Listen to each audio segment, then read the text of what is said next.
स्वागत आप सभी का ग्लोबल अड्डा आप देख रहे हैं। मैं हूं आपके साथ पुनीत और देखिए कुछ खबरें निकलकर सामने आ रही हैं और ये मिडिल ईस्ट से जुड़ी खबरें हैं। वहां पर बड़ा अपडेट निकलकर सामने आ रहा है और खबरें जो हैं उसके मुताबिक हमला कभी भी हो सकता है, जंग कभी भी शुरू हो सकती है। किस लेवल की शुरू होगी ये अभी तय नहीं है, लेकिन जंग कभी भी शुरू हो सकती है। और ये बड़ी खबर क्यों हम बता रहे हैं इसकी हम बात करने वाले हैं। मेरे सहयोगी आनंद मेरे साथ मौजूद हैं। क्यों ये खबरें निकलकर सामने आ रही हैं कि हमला कभी भी हो सकता है, क्योंकि अभी तक तो सैन्य मूवमेंट देखा जा रहा था, लेकिन हमला क्यों कभी भी हो सकता है ये कहा जा रहा है। आनंद बताएंगे। आनंद। बिल्कुल, दरअसल क्या हुआ है कि अमेरिका का जो आपने 2-3 दिन खबर पहले आप देखे होंगे कि यूएसएस अब्राहम लिंकन जो एयरक्राफ्ट है वो कुछ कर दिया था ईरान की तरफ, जो कि अब खबर सामने आ रही है, ये आ रही है कि जो फारस की खाड़ी है, फारस की खाड़ी में वो तैनात हो चुकी है, कुछ कर चुकी है। तो कहीं ना कहीं ये सामने हो गया है। और जिस तरीके से ईरान की प्रतिक्रिया है, अमेरिका के पलटवार में जिस तरीके से ईरान की प्रतिक्रिया, अमेरिका अब इस पलटवार को सहना नहीं चाहता है, क्योंकि ट्रंप ने पहले ही बोल दिया था कि अगर आप फांसी देते हो प्रदर्शनकारियों को और ये प्रदर्शन शांतिपूर्वक नहीं चलने देते हो तो आने वाले समय में ईरान पर हमला होगा। हालांकि प्रदर्शन खत्म हो चुके हैं, लेकिन अभी आप कुछ दिन पहले आपने देखा होगा कि फांसी भी दी गई, वहां पर मौतों की संख्या लगातार बढ़ रही है। तो अब क्या है कि जो वॉरशिप है, जो 3 जंगी जहाज जो है ईरान की तरफ बढ़े हैं, ये तैनात हो चुके हैं। अब तैनात हो चुके हैं, उधर ईरान ने भी अपनी मिसाइलें तान दिए हैं। एक तरीके से ओमान की जो खाड़ी है उनकी, वहां पर वो मिसाइलें तैनात कर रहे हैं, एक्टिव हो गए हैं, अगर कहा जाए तो एक्टिव हो चुके हैं। और इस कारण से ये माना जा रहा है कि ये जो हमला है, पता चले कि हम लोग अभी बात करें अभी शुरू हो जाए, या फिर हो सकता है 2 घंटे बाद भी हो सकता है 24 घंटे भी लग जाए, लेकिन हो सकता है कि लड़ाई तय है। लेकिन अगर बीच में ईरान थोड़ा नरमी बरतता है अमेरिका के प्रति और बातचीत करने के लिए तैयार है, हालांकि ईरान चाहता है कि इसमें पिछली बार में जब परमाणु वार्ता हुआ था उसमें ओमान मध्यस्थता कर रहा था और भी ईरान, हाँ। बिल्कुल। लेकिन इस बार जो है ईरान नहीं चाहता है मध्यस्थता, सीधे अमेरिका से बातचीत करना चाहता है। तो कहीं ना कहीं ये मतलब बातें जो अमेरिका की तरफ से, ईरान की तरफ से जो आ रही है, अमेरिका के खिलाफ आ रही है, या फिर अमेरिका को एक तरीके से सीधे जो मंत्री हैं, जो खामनेई साहब के जो मंत्री हैं, वो लोग जिस तरीके से अमेरिका को लगातार चेतावनी दे रहे हैं, उस पर ये समझ में आ रहा है कि अमेरिका जो है कि अब बर्दाश्त नहीं कर सकता है, आने वाले समय में हमला कर सकता है। रह गई बात अगर यूएसएस अब्राहम लिंकन की, तो वो पूरे तरीके से एक्टिव है और आने वाले समय में हो सकता है कि वो उसकी जो एक तरीके से कार्रवाई करने के लिए भेजी गई थी, ट्रंप का आदेश अभी नहीं आया है। ट्रंप का आदेश आता है, आधिकारिक आदेश आएगा, वहां पर हमला शुरू कर सकते हैं। तो अभी और क्या क्या अपडेट है ये आपको बता देते हैं, किसने क्या कहा है ये भी आपको बताएंगे। लेकिन एक चीज आपको मैं बता दूं कि Iran officially suspended indirect negotiation with the United state, यानी कि साफ तौर पर ईरान ने आधिकारिक तौर पर यह कह दिया है कि हम किसी मिडिलमैन को बर्दाश्त नहीं करने वाले। अगर अमेरिका को बातचीत करनी है, डायरेक्ट हमसे बातचीत आके करना चाहिए। अच्छा, एक चीज़ और है, और ये अल अरबिया की तरफ से एक न्यूज़ चैनल है और वहाँ से एक खबर निकलकर सामने आती है, और वो क्या है, वो ये है कि यूएस ने, मतलब अमेरिका ने, ट्रंप ने एक मैसेज ईरान को भेजा है कि आप कड़ाई से रिस्पॉन्ड ना करें, मतलब कि हम हमला करेंगे, बिल्कुल, लेकिन आप उतना हार्श तरीके से जवाब ना दें। मतलब ये थोड़ी अजीब बात है कि एक युद्ध की कहां बात चल रही है और आप ये कह रहे हैं कि हम हमला करेंगे और आप उतने मतलब जोरदार तरीके से पलटवार मत करना। क्योंकि देखिए क्या बात है, ईरान की भी जो पलटवार है, एक तरीके से बयानबाजी है, उसे भी ये लोग बर्दाश्त करने के लिए तैयार नहीं है। कह रहे हैं कि लगातार अगर आप जिस तरीके से बयानबाजी कर रहे हो, आने वाले समय में इसका भुगतना पड़ेगा आपको।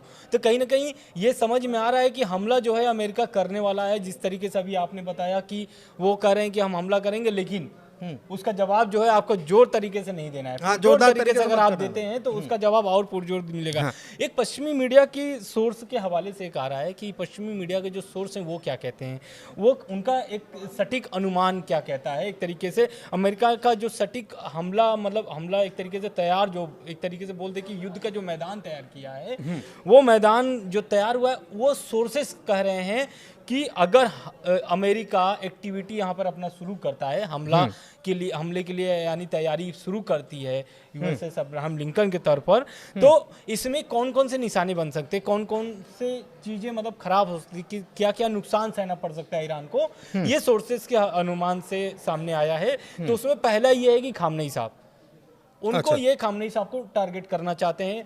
यही कारण कि अभी खबरें भी कुछ दिन पहले निकल के आए थे और अभी भी खबरें चल रही हैं कि जो कि आयतुल्ला अली खामनेई जो है कि वो बंकर में छुप चुके हैं और उनका जो कार्यभार है उनके बेटे संभाल रहे हैं।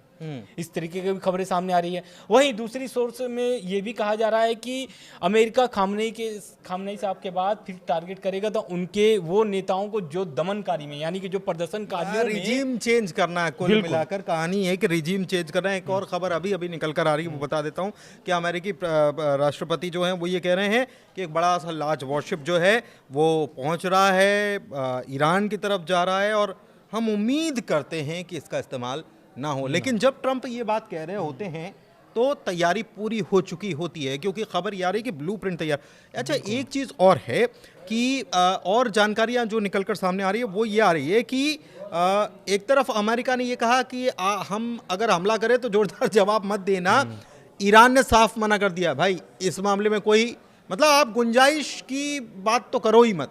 उसके बाद फिर क्योंकि ये कह चुके हैं कि आपका जो कार्ल विंस दूसरा यूएसएस अब्राहम लिंकन जो है उसको हम डुबो देंगे। एक चीज़ और है कि सोशल मीडिया पर तमाम तरीके की तस्वीरें निकलकर सामने आ रही हैं और ये दावा किया जा रहा है कि यूएसएस अब्राहम लिंकन के ऊपर ईरान के ड्रोन उड़ रहे हैं और उस पर नजर रख रहे हैं। हालांकि जब इसके दावे की सत्यता परखी गई तो बताया गया कि वो वीडियो पुराना है, लेकिन फिर भी ऐसा कहा जा रहा है कि ईरानी ड्रोन जो है वो गल्फ ऑफ ओमान की खाड़ी जो है वहाँ पर एक्टिव हो चुके हैं। देखिए, ये एक्टिविटी अगर हो रही है तो इसका मतलब कि बहुत सारी चीज़ें चल रही हैं। इसके अलावा US aircraft carrier USS Abraham Lincoln जो है जहाँ डिप्लॉय है वहाँ तो वो पहुँच तो रहे हैं। अब वो तस्वीरें लिए नहीं ली हैं ये अभी साफ नहीं है, लेकिन अमेरिका जो है उसके यूएवी अनआर्म्ड एरियल व्हीकल्स जिसे कहा जाता है वो भी होर्मुज़ की तरफ वहाँ पर वो भी एक्टिव हो चुके हैं। तो ये एक्टिविटी तो चल रही है। ट्रम्प का ये कहना है कि हम और आगे बढ़ रहे हैं। उन्होंने कहा आगे मत बढ़ो, कभी भी हम हमला कर देंगे, अगर आगे बढ़ोगे तो फिर ये मतलब ये युद्ध की तरफ हमको बढ़ाना है, उकसाना है। बिल्कुल। और क्या खबरें हैं? बिल्कुल, देखिए दूसरी खबर एक और भी सामने आ रही है, क्योंकि ये जो यूएसएस अब्राहम लिंकन जो है जहाँ पर तैनात हुआ है या फिर जहाँ से अभी निकल के जहाँ पहुँचना चाहता है, क्योंकि ये पूरा जो टारगेट है ईरान है, तो जो मिडिल ईस्ट के और सारे देश हैं उसमें से एक यूएई का बहुत बड़ा बयान आया है। उसने स्पष्ट तौर से साफ मना कर दिया अमेरिका को कि आप जो है कि यूएई का जमीन, हवाई क्षेत्र, समुद्री सीमा इस्तेमाल नहीं कर सकते हैं, खास करके क्योंकि आप ईरान पे जिस तरीके से दबाव बना रहे हैं, ईरान पर हमला जो मतलब आप करेंगे तो कहीं ना कहीं हमारा जो क्षेत्र है वो भी प्रभावित होगा। और ईरान इस बार पूरी मूड बना करके रखा है कि अगर अमेरिका हमला करता है तो पुरजोर जवाब दिया जाएगा ईरान पर। और ये देश क्या चाहता है? ये देश चाहता है, यूएई क्या चाहता है? यूएई चाहता है कि ईरान पर किसी भी हमले के लिए वो जिम्मेदार नहीं होगा और ना ही वो शामिल होना चाहता है। और अगर बात तो आप पहले भी हम बता दिए होंगे, कतर में सबसे बड़ा एयरबेस है अमेरिका का। कतर और सऊदी अरब, यूएई, तो ऐसे जो बहुत सारे जो मिडिल ईस्ट के जो देश हैं ना वो सख्त एकदम मना कर दिए हैं अमेरिका को कि आप हमारी जमीन, हवाई क्षेत्र और समुद्री सीमा इस्तेमाल नहीं कर सकते हैं, नहीं कर सकते। अच्छा, एक चीज़ और है, एक खबर और आनंद निकल कर आई बीच में, हमने ये डिस्कस भी किया था कि कुछ नाटो फोर्सेस भी एक्टिव हो गई। हाँ, लेकिन आप इस बात को समझिए कि ऐसा लगता नहीं है। हाँ, ये बात ज़रूर है कि कुछ ब्रिटेन के प्लेन जो हैं वो मिडिल ईस्ट के कुछ देशों में पहुंचे हैं। उनकी संख्या 8 नहीं है, 4 बताई जा रही है। जो दावा किया जा रहा है अलग अलग सोशल मीडिया पोस्ट में कि 8 हो गए, ये भी दावा हो रहा है कि कुछ जेट को मार गिराया गया। अभी ऐसा हुआ नहीं है, इसलिए अभी ये सब तर्कहीन बातें हैं या आधारहीन खबरें हैं, तो उस पर ध्यान मत दीजिएगा। एक बात। दूसरी बात कि ब्रिटेन के साथ दूसरी नेटो फोर्सेस क्या एक्टिवेट हुई हैं, तो ऐसा लगता नहीं है, क्योंकि जिस तरीके से नेटो में अभी दरार पड़ी हुई है और यूरोपियन कंट्रीज़ और अमेरिका के बीच में तनातनी है, उस बीच में अगर ये बातें हों या नेटो फोर्सेस वहाँ हों तो ऐसा लगता नहीं है कि वहाँ पर नेटो फोर्सेस अभी नज़र आ रही हैं। क्योंकि ये, हालांकि ये कहा जाता है कि किसी एक के खिलाफ युद्ध, बाकी सबके खिलाफ, लेकिन ये तो ईरान युद्ध तो छेड़ ही नहीं रहा है अमेरिका के खिलाफ। अमेरिका के खिलाफ, बिल्कुल। अमेरिका के खिलाफ ईरान ने युद्ध नहीं छेड़ा है। अगर अमेरिका अटैक करेगा तब ईरान जवाब देगा। अब फिर उसमें नेटो फोर्सेस आएंगी नहीं आएंगी वो बात की बात है। बिल्कुल, क्योंकि आप ये भी देखिए कि जिस तरीके से अभी रसिया चीन इस मामले को लेकर के चुप बैठे हुए हैं, अभी तक कोई प्रतिक्रिया नहीं है कि यूएसएस अब्राहम लिंकन को लेकर के रूस और चीन क्या कह रहे हैं, या फिर ट्रम्प का जिस तरीके से लगातार बयान आ रहा है कि हमला हम कभी भी कर सकते हैं, या फिर हम जो हमला करेंगे उस पर पुरजोर जवाब आप न दीजिए। तो इन सब मामलों को लेकर के अभी बहुत ही बारीकी नज़र रख रहे हैं चीन और रूस। और चीन रूस क्या चाहते हैं? चीन रूस चाहते हैं कि लड़ाई ना हो, जैसी भी हो बात बन जाए इन दोनों की, क्योंकि प्रदर्शन तो अब खत्म हो चुके हैं ईरान में, लगभग थोड़े बहुत होंगे तो होंगे। लेकिन खामनेई साहब की जो खबरें सामने आ रही है, खामनेई साहब बंकर में छुप गए हैं और उनके बेटे जो हैं कि अब वो कमान ईरान की संभाल चुके हैं। लेकिन इसकी आधिकारिक पुष्टि ईरान की तरफ से अभी नहीं हो पाई है, क्योंकि ईरान जो है अभी 3-4 तरीकों से घिरा हुआ है। पहला तो है कि उनके ऊपर प्रतिबंध लगा हुआ है, दूसरा जो है प्रदर्शनकारी प्रदर्शन जो कर रहे थे, प्रदर्शन खत्म हो गए, लेकिन अब वो प्रदर्शन का जो आँच है अभी भी तप रहा है। तीसरी बात अगर देखा जाए तो इधर अमेरिका जिस तरीके से दबाव बना रहा है, ईरान उस परिस्थिति में अभी कुछ भी कहने के लिए या फिर लड़ने के लिए अभी वो तैयारी जो करना चाह रहा है या फिर जो कर सकता है वो कर रहा है। चौथी बात जो है यह है कि उनकी अर्थव्यवस्था पूरी तरीके से बिगड़ी हुई है, रियाल उनकी जो करेंसी है वो गिरी हुई है पूरी तरीके से। ये जानकारी आ रही है। तो ये सब 4-5 कारण जो है ईरान को पूरी तरीके से एकदम घेरे हुई है। और अब खबर इसमें अगर सामने आ जाएगी, खामनेई साहब जाके बंकर में छुप चुके हैं और उनके बेटे कमाल संभाल चुके हैं, तो कहीं ना कहीं अमेरिका अगर इस पर आधिकारिक पुष्टि निकाल लेता है या आधिकारिक तौर पर पता कर लेता है कि हाँ सच में खामनेई साहब छुप गए हैं और उनके बेटे कमाल संभाल रहे हैं, तो कहीं ना कहीं अमेरिका और चढ़ने का प्रयास कर सकता है ईरान, अमेरिका कर सकता है। लेकिन एक चीज़ और है कि हवाई गतिविधियां वहां पर बढ़ गई हैं। खाड़ी जो है वहां पर अरब देशों में बहुत ज़्यादा चीज़ें हो रही हैं। कुछ फ़्लाइट्स कैंसिल जो हुई हैं वो एक टेंशन अपने आप में क्रिएट किए हुए हैं। बाकी मुल्क जो हैं वो पूरी तरह से, ख़ास तौर पर मिडिल ईस्ट के जो आसपास के देश है, सऊदी अरब की बात करें, कतर की बात करें, यूएई की बात करें, मिस्र की बात करें, जॉर्डन की बात करें, ये सारे मुल्क जो हैं एक प्रकार से पूरी तरह से अलर्ट मोड पे। एक चीज़ और है कि इजराइल जो है इसमें वहाँ पर भी प्लान बना था, बीते दिनों एक मीटिंग हुई थी। एक खबर ये भी निकल कर आ रही है कि वहाँ पर अरब की तरफ जो है 12 घंटे में कुछ ऐसा हो सकता है, ऐसी जानकारियाँ निकल कर सामने आ सकती हैं। लेकिन एक बात और है कि अमेरिकी राष्ट्रपति डोनाल्ड ट्रंप एक बात और कह रहे हैं कि वो डील करना चाहते हैं, वो बात करना चाहते हैं। कौन? ईरानी बात करना चाहते हैं। तो ये ट्रंप की तरफ से बयान निकलकर सामने आना, मुझे याद है कि 12 दिन का जो युद्ध चला था उसके पहले भी ट्रंप यही तो कह रहे थे। बिल्कुल, क्योंकि देखिए 12 दिन के युद्ध में भी, लेकिन अभी तक ट्रंप उस पर सफलता हासिल नहीं कर पाए, और यही नहीं ऐसा ना हो कि ये डील की बात करते हुए अटैक कर दें। मतलब वो एक प्रकार से घुमाते हैं, पूरी चीज़ों को कहीं और ले जाने की कोशिश करते हैं। हालांकि लोग समझते हैं, जो जानकार है वो समझते हैं, लेकिन फिर भी कहीं और ले जाने की कोशिश तो नहीं कर रहे हैं ट्रंप। देखिए ट्रंप क्या चाह रहे हैं, जून के बाद से अभी तक कोई बैठक नहीं हो पाई है। लगभग आप देखिए तो 8 महीने के ऊपर हो चुके हैं, लेकिन अभी तक कोई भी उस पर बैठक नहीं हो पाई है।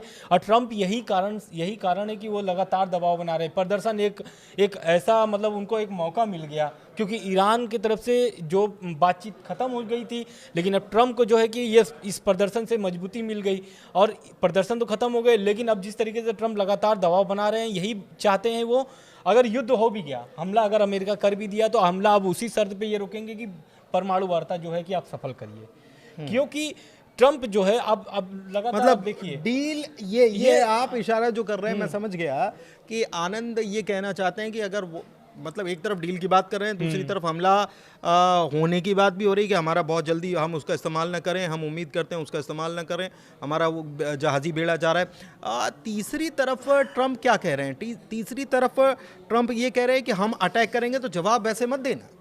ये बड़ी अजीब चीज़ें हैं, मतलब 3-4 चीज़ें ऐसी निकल कर सामने आ रही हैं। तो ऐसा लगता है कि कोई हमला हो, एक प्रेशर बनाने की कोशिश की जाए और उसके बाद डील करने की कोशिश की जाए।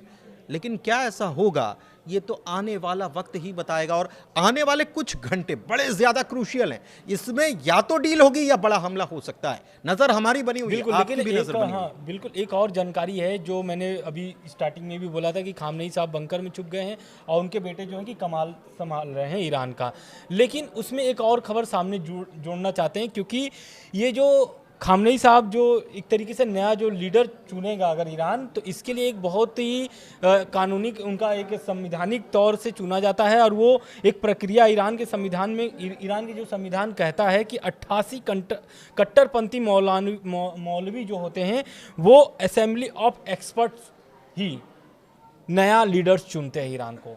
तो अब इससे तो ये साफ हो गया है कि उनके बेटे जो हैं कि कमाल, जो ईरान का जो एक तरीके से लोग बोला जा रहा है कि उनके बेटे ही आकर के आगे चल कर के ईरान का कमान संभालेंगे। तो अब ये स्पष्ट हो चुका है कि जब तक ईरान का जो संविधान कहता है, और इसमें ट्रंप भी कहीं ना कहीं फेल होंगे, क्योंकि रजा पहलवी को जिस तरीके से वो लेके आना चाहते थे और नया लीडर ईरान को देना चाहते थे, तो कहीं ना कहीं ये अड़ंगा फंसेगा। क्यों? क्योंकि ईरान में जो ये असेंबली ऑफ एक्सपर्ट्स वाला बात है, तो इसमें क्या होता है कि आप देखिए, अगर इसके पहले आयतुल्लाह अली खामनेई के पहले जो थे वो खुमैनी साहब थे, तो उनको ये भी उसमें एक तरीके से क्या बोलते हैं कि ये भी जीतना पड़ेगा एक तरीके से, कि उनको बहुमत जुटाना पड़ेगा।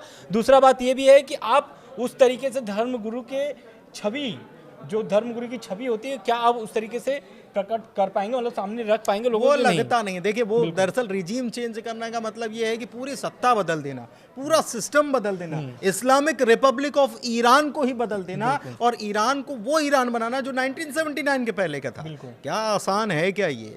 ईरान जैसे मुल्क के साथ, ये वेनेजुएला नहीं है, हम ये बार बार कहते हैं कि वेनेजुएला नहीं है जो ट्रंप ने इतनी आसानी से कर लिया।